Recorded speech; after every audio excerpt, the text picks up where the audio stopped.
Is in the name of your group, Foundation for Defense of Democracies, defense is in there. What can democracy do to be on the offense? I remember back in college, way back in the 80s, reading a book that was somewhat influential at the time, How Democracies Perish, and positing the question that do democracies inherently have a weakness that in their constitution that makes it just hard for them to survive over generations. Do you agree with that? And what can we do as Americans to kind of nourish all of the principles that help democracy flourish? Right. Look, the democratic experiment is historically very young. It started with the United States. It started with 1776. That's when the modern democratic experiment began. There have been challenges to it from Nazis and from communists and now from Islamists and jihadists who think democracy should perish. They want to see it perish, and they'll help. We have to believe in our way of life. We have to believe in freedom as an important value. We have to be tolerant, but not of those who are intolerant of us. We have to be willing to fight for our way of life and for the democratic experiment in order to survive. There's nothing guaranteed about it. It was not inevitable that the Nazis would be defeated. It was not inevitable that the communists would be defeated. There were very difficult moments.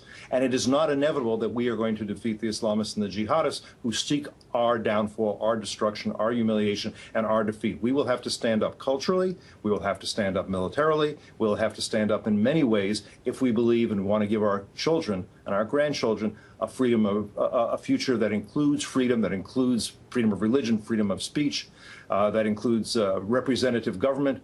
All of this we have to believe in ourselves, or there is no way we will not be bulldozed and rolled over by this very intense movement in every continent of the world virtually. Here's what I predict is going to happen. I fear this is the Archduke Ferdinand moment. There are those that are calling for revolution. This is going to spread, and most people don't even recognize it. Everyone is celebrating this Egyptian revolution. I don't think it ends well. I believe history is repeating itself now. Welcome back to the second hour of Glenn Beck for the Record.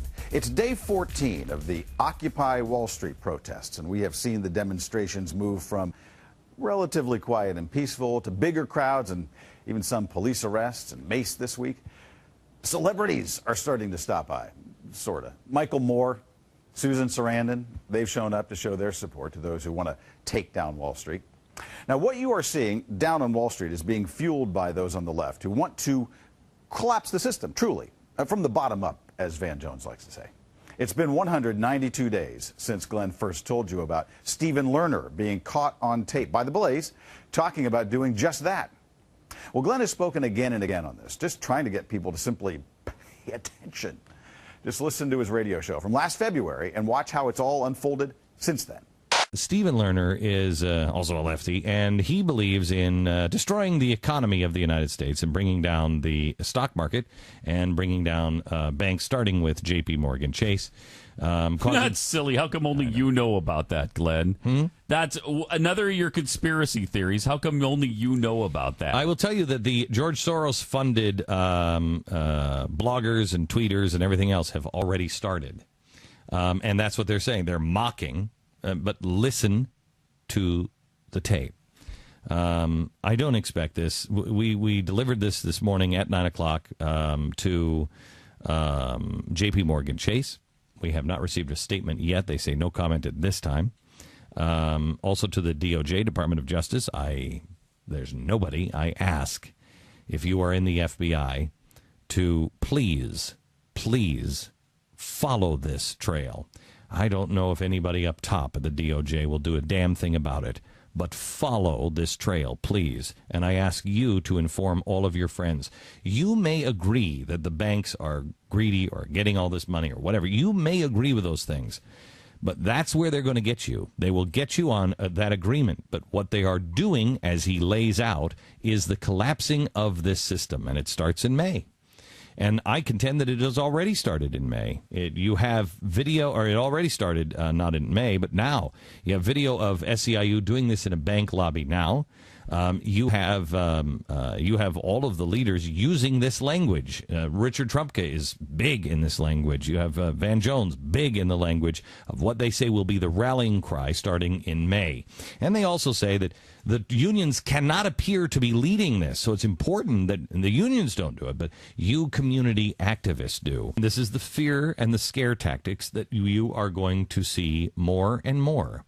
Now, what they will do is they will cause these scare tactics, and they will force the banks, according to this plan outlined, you'll see it at theblaze.com, they will force the banks to refinance all of the state loans, all of the county, and the banks will not be able to do it.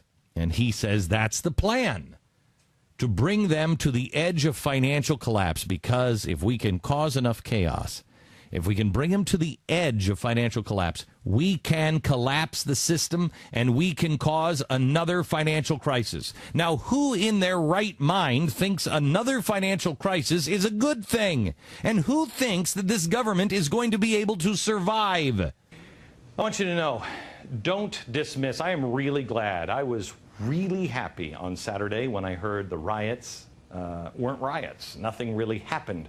A lot of people sat around in the park doing yoga chants. I can't take these people. Where's the rope you promised me, Tiffany? You shall receive.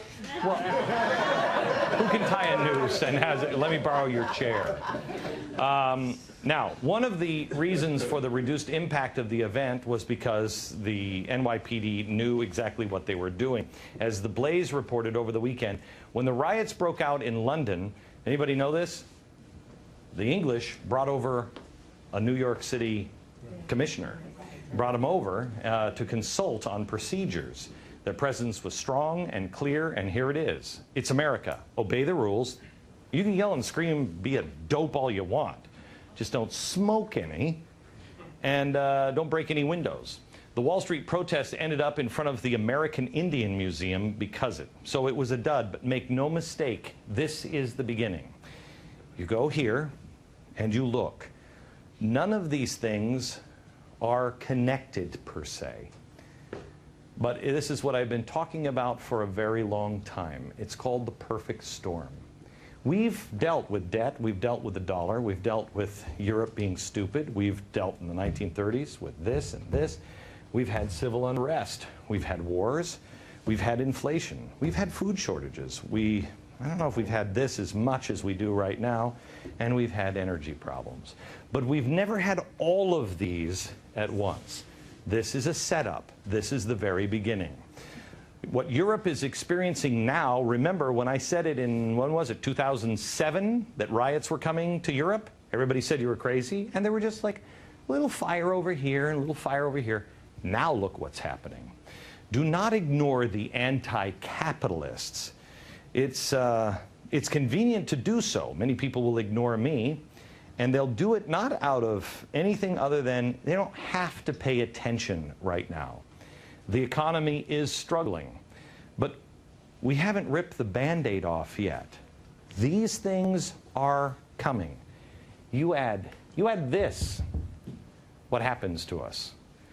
We're going to face a choice. Your neighbors are going to face a choice. This was a trial run. We haven't been hit by the hard times yet.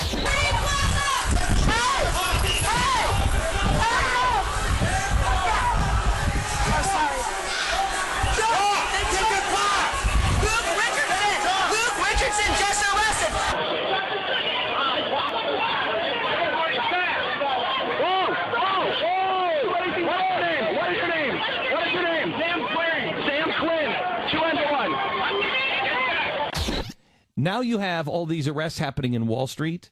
Beyond that, you have them spreading now to Los Angeles and San Francisco. They're coming, and they're talking about take the trash to the banks. Take the trash to the CEOs' houses of these banks. They're talking now about specifically, don't talk to me about Sarah Palin, specifically targeting CEOs and their homes. And taking the trash. Why does that sound familiar to me, Pat? Take out the trash. Take the trash to the banks. Why does that sound familiar? Could it be because it was used by SEIU in Houston? They all came down from Chicago, too, by the way. All of these union protesters came down from Chicago to Houston, and they dumped bags of garbage in intersections because they were having a janitor strike, and they wanted to make the entire community suffer. So they did. You watch. It's coming. It's coming. Joining me now from the Business Insider, Deputy Editor Joe Weisenthal, and you've been watching a lot of what's going on Wall Street. In fact, you guys were the ones that we sort of partnered with when we did the original Stephen Lerner audio way back in the spring about him saying we're going to take down Wall Street. What do you hear from people on Wall Street? This is your audience. Are they really concerned about these people outside making such a racket? I don't think so. I think most of the people on Wall Street think the protesters are kind of a joke. I think they're kind of amused by them. Maybe a bit of annoyance when they're trying to get coffee somewhere, but I think most people have basically ignored them. It doesn't mean, however, that there aren't real issues or that Wall Street isn't under threat. I mean, look, the political environment is not great for the banks right now. That is actually a real threat. I would say on both sides of the aisle, there's a lot of antipathy towards bankers and toward the idea of further bailouts and whatnot. So there are actually real sort of big threats, and there's no question that what's going on in Europe and the economy is also a major threat. So there are real issues, but I think they're kind of separate from what this protest movement. Yeah, and obviously they wanted to go to other cities. They wanted to spread to and there Boston are some signs of that happening. There are people protesting in other cities. Let's just do a little hypothetical because you know who knows what all happens. What if they actually did get what they want? Play the dominoes out here. What would happen on Wall Street? What would happen to our economy? A collapse of the banking system would affect basically every industry there is, and large corporations, small corporations, the ability to finance any kind of business. Perhaps the most immediate effect would be people being concerned about deposits, not just retail banks and other institutions. There's almost no way to imagine a collapse of or serious blow to the financial system without a complete collapse of everything else. A real catastrophe.